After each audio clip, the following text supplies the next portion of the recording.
Hello, everybody. Got a big video up for you today. I have a lot of stuff to cover, a lot of stuff that's happened in the last week, especially. I guess I should let you all know that I was at AwesomeCon this weekend, big DC convention. This was the fourth one they've done, and the second one I've been to, and it was once again a lot of fun. Got to meet some really cool people like Billy West. And he was fantastic. Loved him. John DiMaggio, Ron Perlman, Adam West. I got to fist bump Adam West. I mean, how fucking cool is that? I got to fist bump the original Batman. That's just fantastic.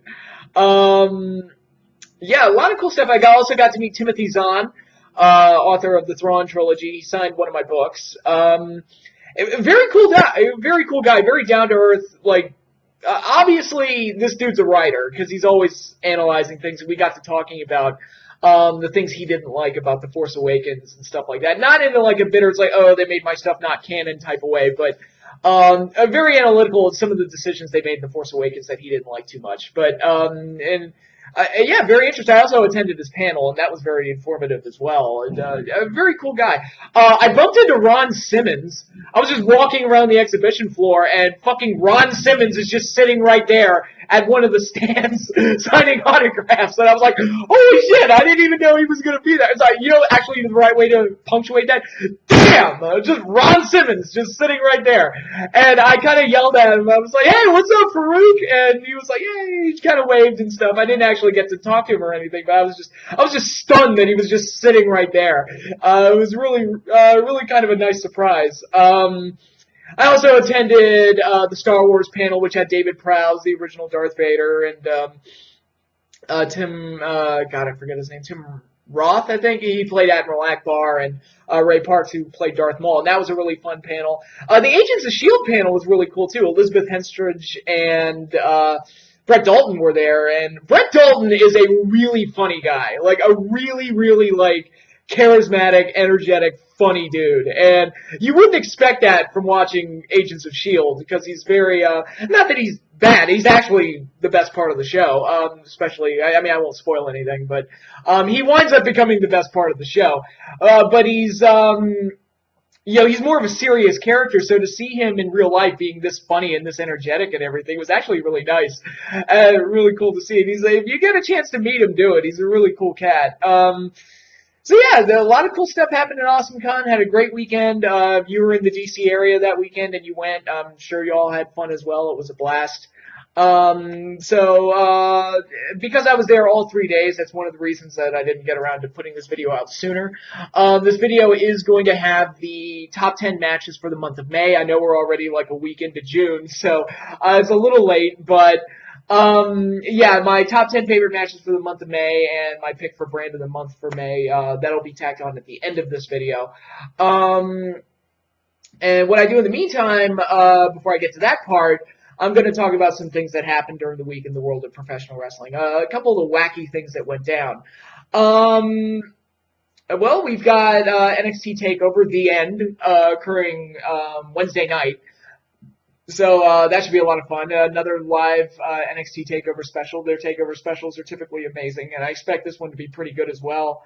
And of course, they've also titled it The End. What does that mean exactly? Some people have speculated that NXT is going to go away now that the brand split is back, and or all the talks that the brand split is coming back, and that everybody on NXT that's ready to be moved up will be moved up and used to kind of bolster the brand split. So there's been speculation that this will be the final takeover. I hope NXT doesn't go away because I like NXT. I like its style. I like the way it's booked. And yeah, I just like the flow, the pacing, and the kind of like wrestling 101 kind of 70s wrestling style that they go for. I really appreciate it. I don't want that to go away. So, because you know that Raw and SmackDown are not going to adopt that booking style. It's going to adapt to what you see on Raw every week, which, does a lot of things that I don't like, especially adjusting to a 3-hour or 2-hour show. I think NXT fits a certain niche, and I don't want that to go away. So I hope this isn't the end. I hope this isn't like the end of NXT or anything like that. But we'll see. Really kind of changes my thoughts on how the main event might go down, because I thought that, okay, Joe's probably going to retain and then Balor will move on up to the main roster. But if this is going to be the final NXT, then they might just have Finn Balor go out as the last NXT champion and then move him up to the main roster, and also keep the demon persona undefeated along the way. But we'll see. Again, I hope NXT doesn't go away. It's one of the main reasons I still have a subscription to the network. I mean, $9 pay-per-views is a nice price. It gives me a method of watching the pay-per-views without shelling over a shitload of money for it. That's also legal, you know. But I don't, yeah, I don't want NXT to go away, because I don't know, would I cancel my network subscription if NXT went away? I mean, that's like 60% of the reason I have the network is for NXT, quite honestly. So, I hope that's not the case, but, we'll see how it all plays out. As for the card looks fine. Balor versus Joe in a steel cage. I was getting sick of Balor and Joe up until they made it a cage match, and I'm like, okay, this is actually, alright, the cage gimmick will actually suit the situation. It actually feels like a big deal, and at least they're raising the stakes from what they were doing before. I mean, if they were just doing Balor versus Joe again, I would be bored with it, but I think the steel cage adds a whole new dimension to it. Excuse me. And I think it could be a really good match. I'm already picturing, like, I don't know if they're going to do this, but I'm picturing Finn Balor coming off the top of the cage and hitting the coup de grace on Joe for the win from off the top of the cage, although I don't know how you do that without breaking your ankles. But in any case, that should be a really good match. We got Nakamura versus Austin Aries. They were tag partners like 3 weeks ago, and now they're enemies. I'm like, all right, that's a little rushed. But Aries and Nakamura, I expect them to work well together. Nakamura will most likely go over. You got American Alpha versus the Revival in a rematch for the tag titles. Gargano and Ciampa recently defeated the Revival in a match on NXT, so you got to imagine that that Gargano and Ciampa are going to be set up to be the next challengers, regardless of who wins this match. I would hope that American Alpha would retain because I love them, but I mean, I'm fine with the Revival, to be perfectly honest. So we'll see how that goes. But what else? You got Asuka versus Nia Jax for the women's title. That's probably just going to be a giant brawl. Hopefully it's cool, and it's just two women just beating the shit out of each other. That should be a lot of fun.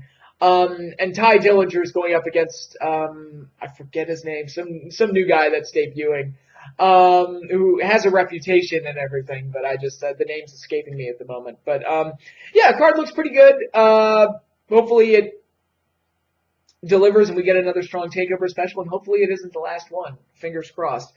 So we have that to look forward to this week. Other headlines, I didn't get a chance to talk about this. The Bullet Club, or the Club, reformed on Monday Night Raw and attacked John Cena.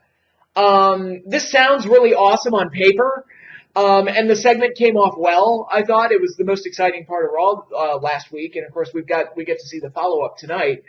My problem is that I've been watching John Cena for 11 years, and I know how this goes. It's like, all right, I saw what happened to Nexus. I saw what happened to the Wyatts. I've seen what happened to just about everybody that John Cena's ever gone up against. It's like, I don't want AJ Styles and the Bullet Club to just get fed to John Cena. I'm like, no, can we not? No, please, let's not do that. In the 11 years that John Cena's been around, the only ones that managed to kind of escape the John Cena buzzsaw are Daniel Bryan, The Shield, which included their golden boy Roman Reigns, so you know why that happened. And actually, once the Shield broke up, Dean Ambrose got. I don't think him and Cena ever had like a huge match, except for that stupid pole match they had on Raw. They never really had a match where Cena had the opportunity to squash Dean Ambrose, but Cena had to leech off of Ambrose's popularity, and that actually hurt him for a little bit. And it's like, and that's another thing with Cena, even if you're not a heel being fed to him, If you get over, you're going to interact with John Cena. That's just how it works. Cena has to leech off of every fucking thing that gets over, and it's annoying as fuck. It's like, can't the things I like just stay away from the things I hate? I was like, come, just fuck. And I guess with the Bullet Club, it was inevitable that they were going to cross paths with Cena, but I'm like, can we not just feed the Bullet Club to John Cena, please? I don't want to watch, I don't want to watch that. That's just no. All of the no's, please. Also, CM Punk was another one to go back. CM Punk was kind of another one that somewhat avoided being fed to Cena. I mean, Cena beat him a couple of times, but it wasn't like as mercilessly as some other ones were. And Punk won all the big ones, so it was like, okay, that one didn't happen. But other than that, I mean, Rusev, I mean, I saw that coming a mile away. What was going to happen to Rusev last year. And it's like, all right, he's going to get fed to Cena, and Cena's going to beat him like 40 times, and then Rusev's going to get treated like garbage. And it's kind of like that. That's exactly how it played out, unfortunately. Brock Lesnar, his first match in, he loses to Cena. It's, I mean, how the hell did that happen? A bunch of stuff like that goes down. And I just don't want that to happen to the Bullet Club. The Wyatt family, look what happened there. Every time they've gone up against Cena, it's been like that. So, hopefully, AJ, goes over when they eventually have their match, and they let AJ, kind of move forward from there and not just mercilessly feed him to John Cena, please. just please. Can we not do that? I mean, I know I'm probably yelling at a brick wall here. It probably doesn't make a difference, or spitting into the wind, or whatever metaphor you want to use. But yeah, for the one night, I thought the segment came off really well. I'm just fearful of what it's going to turn into, because I've seen this before. Again, here's hoping. Other big news, Brock Lesnar is going to be fighting at UFC 200 in kind of a one-off, which WWE is apparently allowed. They've released a statement about it and said that it's allowed and everything, so they're going to go ahead and go for it and cross-promote in that way. So it makes me wonder, not only is that big that Lesnar is going to be working UFC while under contract with the WWE, but there's also that part of me that's thinking, is this going to be part of some kind of deal where WWE will eventually get Ronda Rousey or something like that to do something on WWE programming? Is that going to be kind of the deal that they make? That would be interesting. Conor McGregor would be another one that would be huge for the WWE to use. So it makes me wonder if they've got something cooked up, or will WWE do something on their TV to promote the UFC 200 fight? I would think that they would.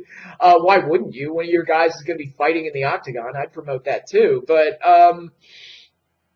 yeah, it'll be interesting to see how this all plays out. UFC 200. I mean, that's a big match, a big fight that they needed desperately. So yeah, here's I mean, the story's going to continue building over the next few weeks, so we'll see how it all goes down. But should be interesting. Should be very, very interesting. I imagine that UFC is probably going to pair Lesnar up with an easy fight just to give him an easy win, just so, because he's going to be one of the major promoted attractions for this card. So they're probably going to put Brock in a situation where it's going to be easy for him to look good. Again, we'll see. But, I mean, I don't think they're going to throw him up against, a true contender or anything like that. Put him up against CM Punk. When's that fight going to happen? But that would never happen.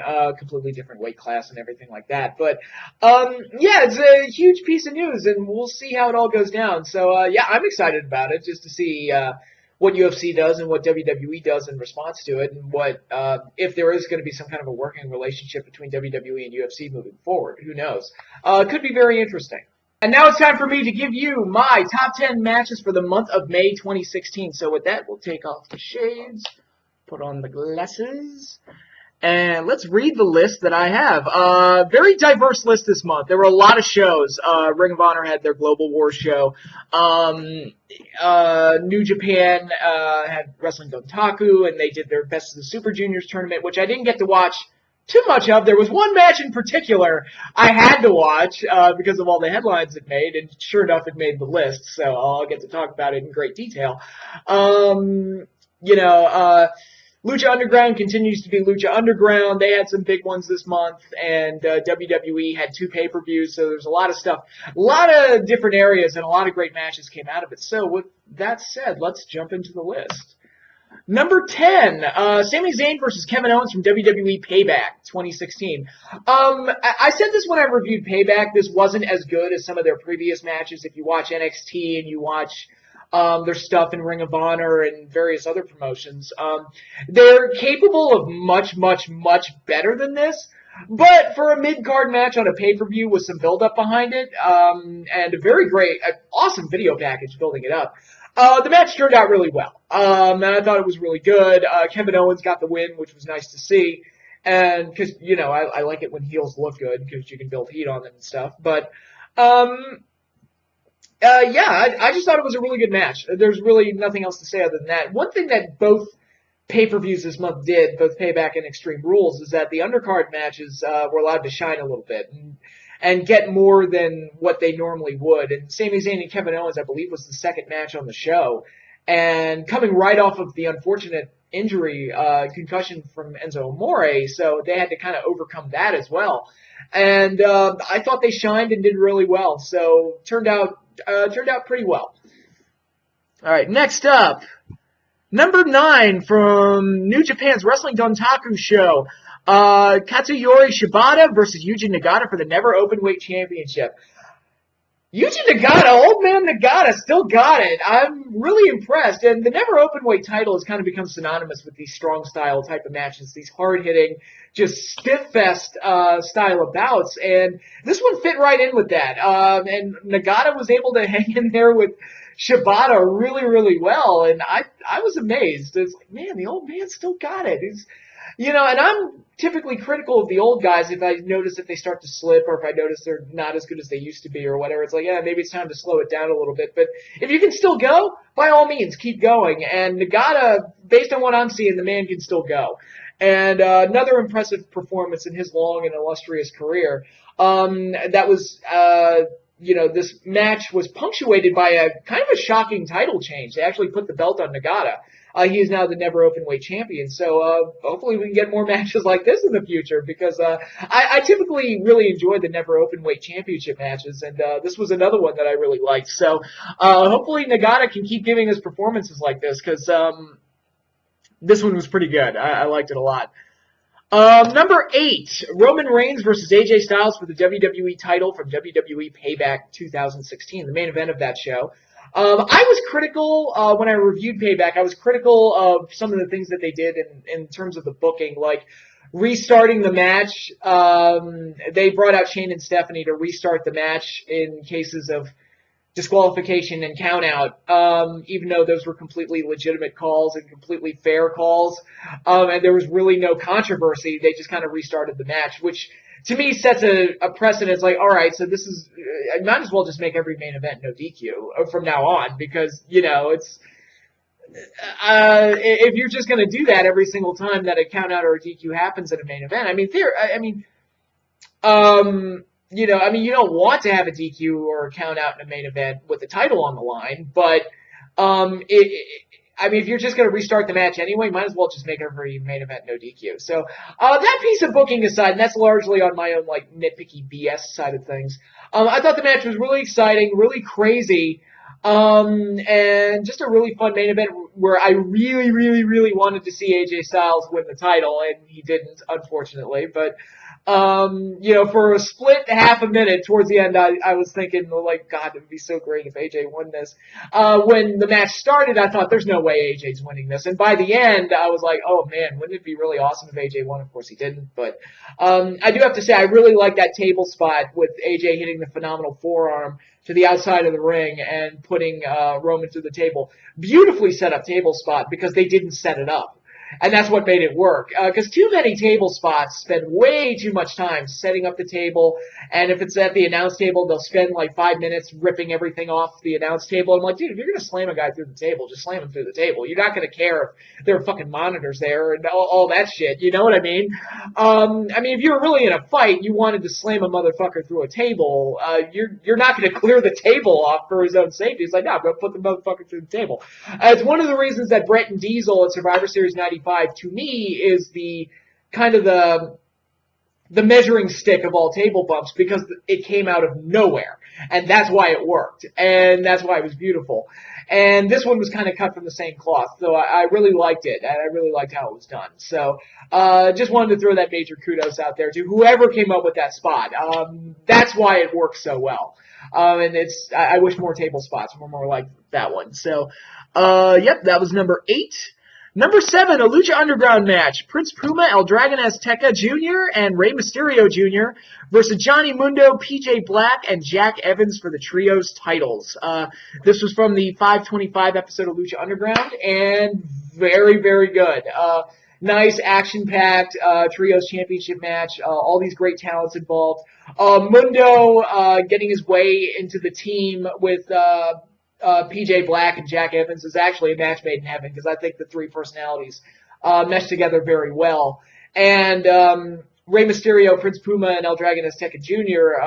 Proven themselves to be a very good Trios dream team. And El Dragon Azteca Jr., he gets better every time I see him. He always breaks out some really amazing stuff.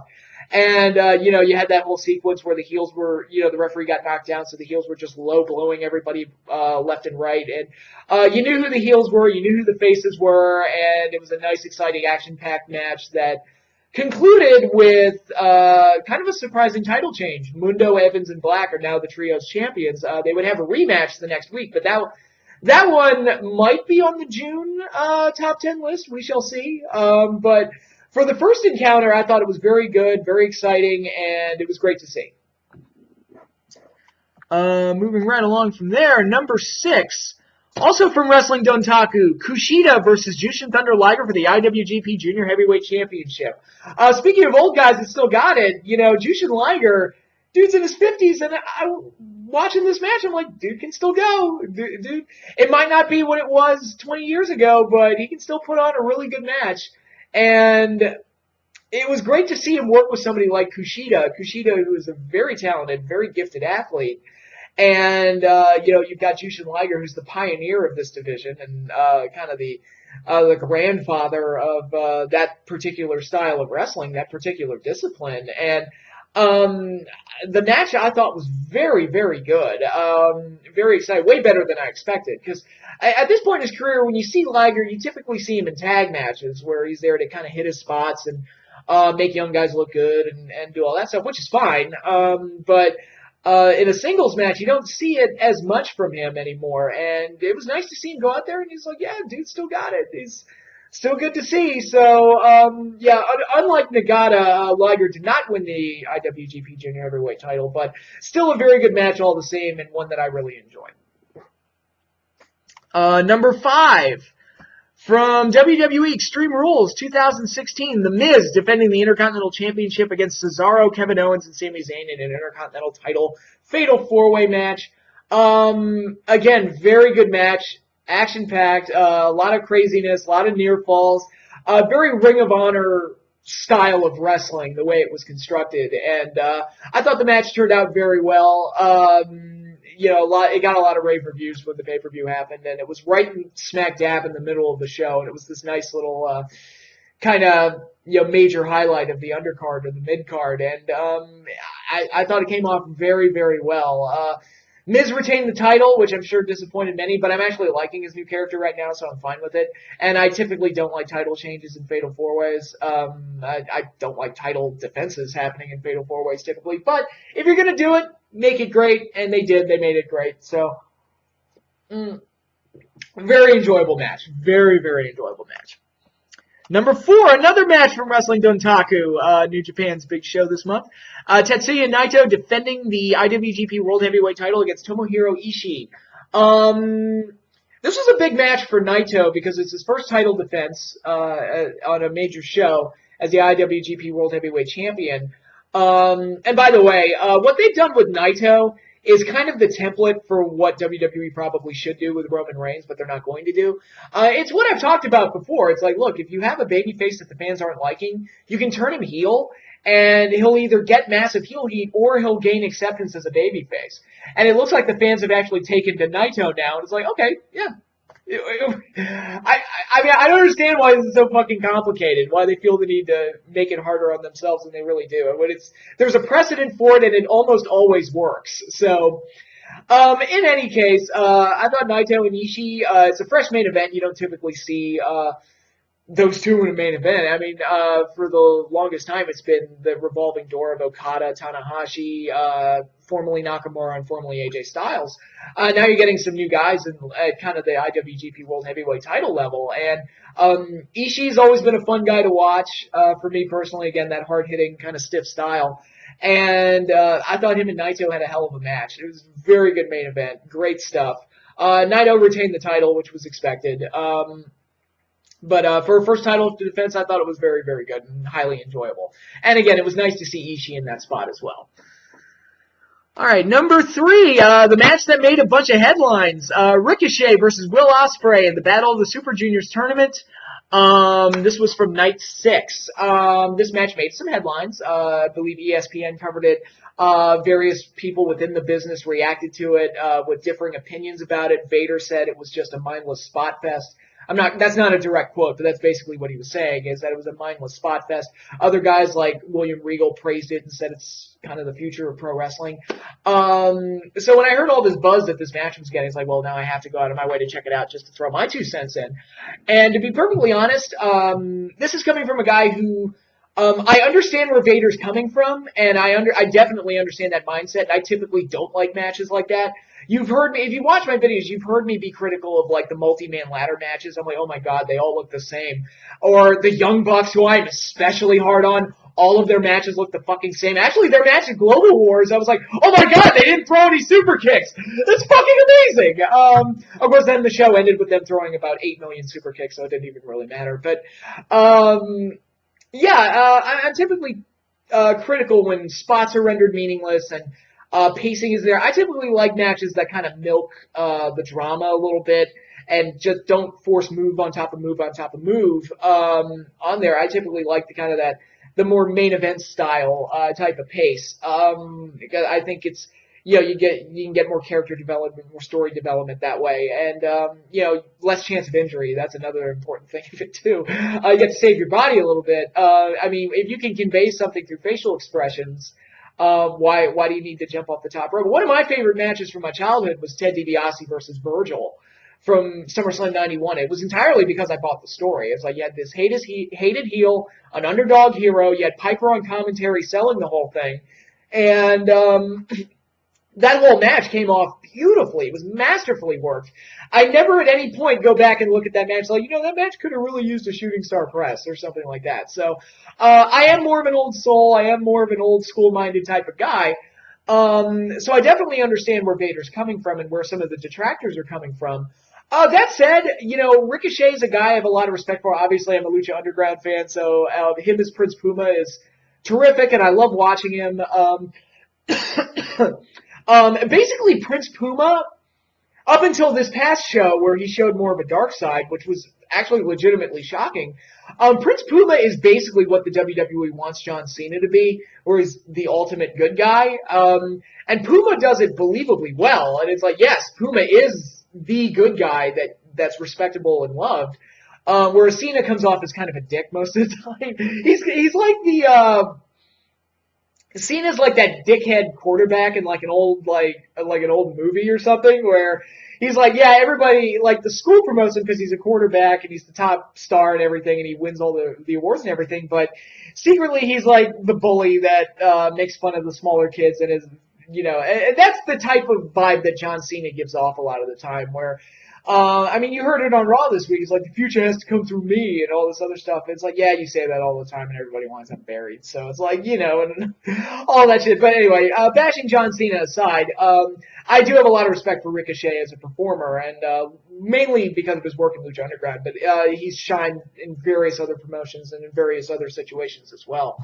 Will Ospreay, I've only watched him a couple of times. I think he's a young guy with a lot of potential, huge upside, very gifted athlete. Kind of a funny guy, too. I mean, during this match when he started saying things like pip pip cheerio, motherfucker, and all this other stuff, he's like, yeah, this guy's got a personality. I kind of like it. I think both guys are very, very gifted athletes. And this match, you're throwing two high flyers out there. And, you kind of expect them to try and go out there and try to outfly each other. And I thought they did that fairly well. At no point while watching this match did I get the feeling that they weren't trying to win a match, that they weren't just doing spots for the sake of doing spots, which is one of my knocks on the Young Bucks, where I watch their matches and it feels like they're just forcing every spot they can into that. I completely lose any sense of them actually trying to win a competition. I didn't get that here. I legitimately did feel like Ospreay and Ricochet were trying to best each other in some kind of competitive medium, and I thought the match came off really well. Is it this huge game changer that a lot of people are saying it is? I don't know about that. It's not the type of thing I'd like to see all the time, because variety is the spice of life. Actually, to give another example to Lucha Underground, just this past week they had Matanza versus Brian Cage, and it's just two big fucking powerhouses just hitting power moves on each other, and it's kind of like the power move equivalent to the Ospreay Ricochet match, where it's like, all right, that match was all about trying to outfly each other. This match was all about trying to outslam and outpower each other, and kind of a similar type of situation. And I thought both matches came off very, very well. The Cage Matanza match was very cool, by the way, for anybody who hasn't seen it. But so I thought the match was very good. I liked it a lot. Maybe it got a little too spotty in places, and they could have probably shaved off a few spots and let the pace flow a little better, but I've seen worse offenders of it. I thought this match was fine. It was very enjoyable, and definitely highlighted the more high-flying style that they want to highlight during this Best of the Super Juniors tournament. And it was very good, very good, and my hat's off to both guys for some of the crazy shit that they did in there. Some of the shit they did was insane. So if you like high-flying wrestling and you like kind of the crazy spots and everything, I recommend checking this match out. I thought it was very good, and it's not just, in my opinion, it's not just a straight-up spot fest. And there's a little bit more to it than that. So that's a good thing. All right, with that, we move on to number 2. Sorry, where did my list go? There we go. Number 2, Roman Reigns versus AJ Styles in an Extreme Rules match for the WWE title from Extreme Rules 2016. For the second main event in a row, AJ Styles and Roman Reigns kind of tore the house down. This match was fucking insane. The Usos and the club got involved, which was expected. They did all kinds of crazy shit to each other. And again, kind of like what I said about Ricochet and Ospreay, I never, even though they were doing all this crazy shit to each other, I never got the feeling that they weren't trying to win a match. And in this case, it went even further. I legitimately believe that they wanted to beat the shit out of each other. And they did. Some of the falls that AJ took in this, I'm like, dude, you're a braver man than I am. Props to you for doing this stuff. And again, it helps when, and I've said this about Cena matches a lot, it helps when you have a guy that you want to see beat, even though Reigns is technically the babyface, most of us hate him. So if you put him up against a guy that we want to see beat him, then he's kind of the de facto heel, and you're just rooting for the other guy, and it works. And I felt like AJ and Roman Reigns had that dynamic, and I thought the match turned out well. As a result, just a nice, crazy, wild main event. Would have liked AJ to win the title, but again, you kind of know, it's like, all right, yeah, Roman's their guy, it's fine, whatever. But yeah, I thought, again, another strong main event from these two talents. And AJ, man, he's fit into the WWE really well. And hopefully he actually starts winning some matches, though, because actually since he's been there, he's only won one pay-per-view match. And that's kind of, you don't want him to be the guy that loses all the time on pay-per-view. You gotta, it's kind of like what I said about Tyler Breeze in NXT, where it's like, yeah, he's one of their top guys, but he always loses at the TakeOver specials. So he's got to rack up some wins here. And he never did, and then he moved to the main roster, and they did nothing with him. Nothing of substance, I shall say. They did things with him, just nothing of substance. But yeah, just another strong main event between Roman Reigns and AJ. Number 2 match of the month, but my number 1 pick for match of the month will go to Sexy Star versus Mariposa in a no-mas match for the Aztec Medallion from the May 4th episode of Lucha Underground. This match was incredible, and if you want to know like what I want out of wrestling and what I enjoy during matches, it's stuff like this. And it's not necessarily any one particular style, because you can do it if it's a technical match, you can do it if it's a high-flying match, or if it's a hardcore match, whatever. You can do this type of stuff with. It's that story and character development with all those little nuances that this really did feel like a major grudge match, because it was the culmination of a story that had been building all season long, with Sexy Star being imprisoned and tortured by Marty the Moth and his sister, who was revealed to be Mariposa, who's actually played by cheerleader Melissa, by the way. And yeah, great work from her, because she's actually legitimately scary in the role. And Sexy Star was like afraid and a victim, and just couldn't stand to like be around them or even like perform like she used to in the ring. And she had to find her courage again. And it took help from the Mac, and it took an interesting little pep talk from Dario Cueto to kind of get her back on track. And it leads to this match right here between her and Mariposa, major women's grudge match with one of the Aztec medallions for the gift, which would eventually lead to the Gift of the Gods Championship. And yeah, so major implications from this match. The Nomas match, in case you're wondering, it's basically an I Quit match in Spanish. Nomas is Spanish for no more. You got to yell no more into the microphone and blah, blah, blah, all that other stuff. In case you didn't know, and in case you didn't see the match. So, yeah, it comes to bell time, and they went out there and had just a wild, violent match that, I mean, if you think about it, they didn't do anything that crazy as far as like stuff we haven't seen before. I mean, they didn't do a bareback thumbtack spot like you saw in the Asylum match at Extreme Rules, and they didn't do like crazy shooting star presses or anything like that, but the hatred was there, the energy was there, the build-up and the characters, all of it was there. And even when they did outside interference between the Mac and Marty the Moth, it was actually warranted because of the way the story had been built. It's like, all right, Marty the Moth was the instigator of the whole thing and basically ruined Sexy Star's life, and the Mac was her best friend throughout the entire thing. So if they weren't out there, the story would have felt incomplete. So it was actually really good that they got to play a role in this as well. And, you know, they had that wild brawl through the crowd and up into the rafters, and Sexy Star bled. I don't know if she really bladed legit, but it still looked nasty all the same. It looked... Oh, God. I mean, it was brutal. And they started hitting each other. There was at one point where Sexy Star took a steel chair and just rammed it right into Mariposa's crotch, which I don't care if you're a guy or girl, that's got to hurt. So just a crazy, wild match where they were, you know, they brawled all over the announce table, and Sexy Star got slammed into the wall. And it was just a wild and crazy brawl that was centered around this big story. And it really reached a major, like, excitement crescendo where you're getting towards the end. Sexy Star's locked in a submission hold, and the referee's asking her if she wants to quit. And Sexy Star yells into the microphone, completely uncensored, so thank you, El Rey, for doing this, completely uncensored, "Fuck you," at the top of her lungs. "Fuck you, Mariposa, fuck you." And that was awesome, and that was really cool. And I'm not just saying, because I don't like cursing just for the sake of cursing, but if you're going to drop an F-bomb, it's got to be done to kind of punctuate something really big. Actually, a show that did that really well was actually BoJack Horseman on Netflix. So if you haven't watched that, they only use an F-bomb twice, I think, and in both cases, it comes in really, really big moments. That's like, ooh, and it just feels like an F-bomb was just dropped.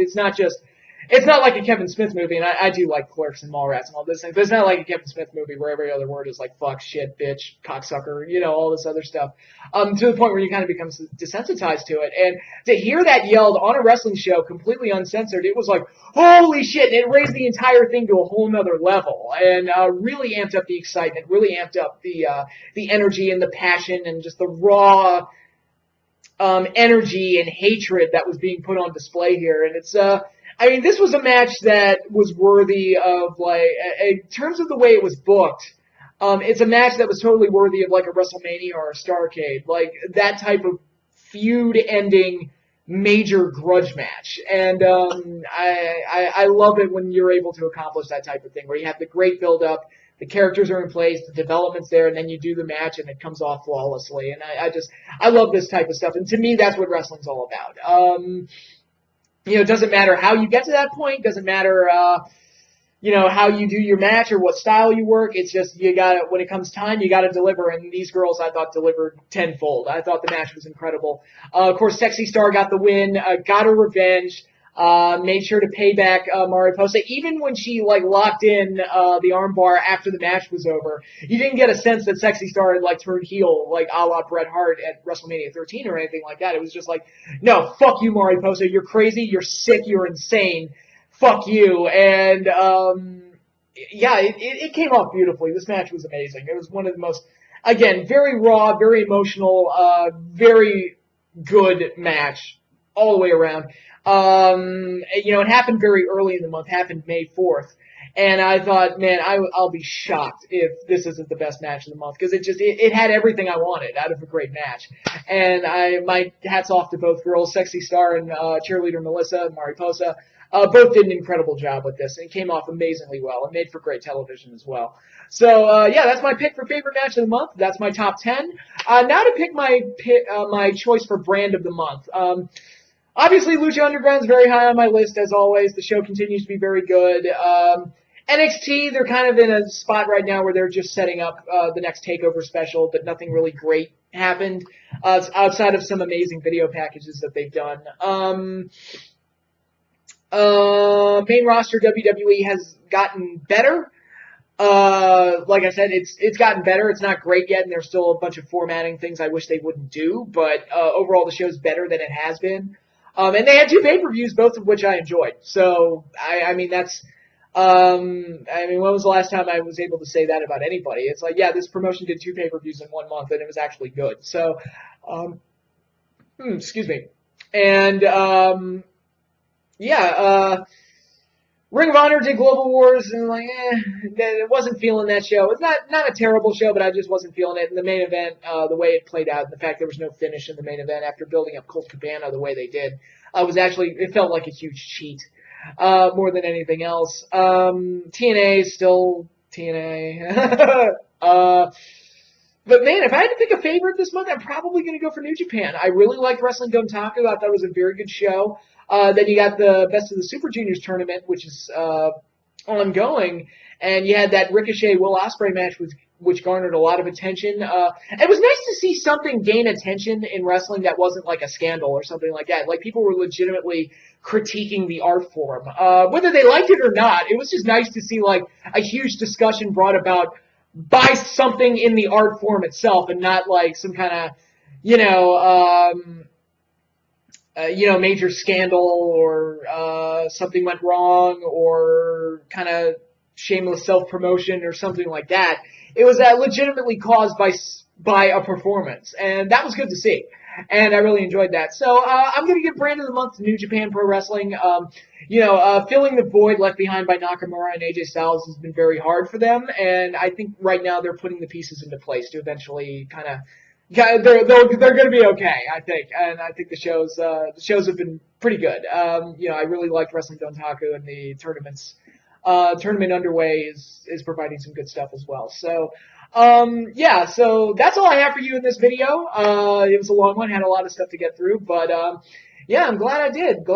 And tune into Raw tonight. We get to see the follow up of the Bullet Club. I'm gonna keep calling them the fucking Bullet Club, because that's I don't want to call them just the club. That sounds incomplete. But in any case, enjoy Raw tonight, and I'll have more videos at some point for you later this week. But until then, I will see you all later.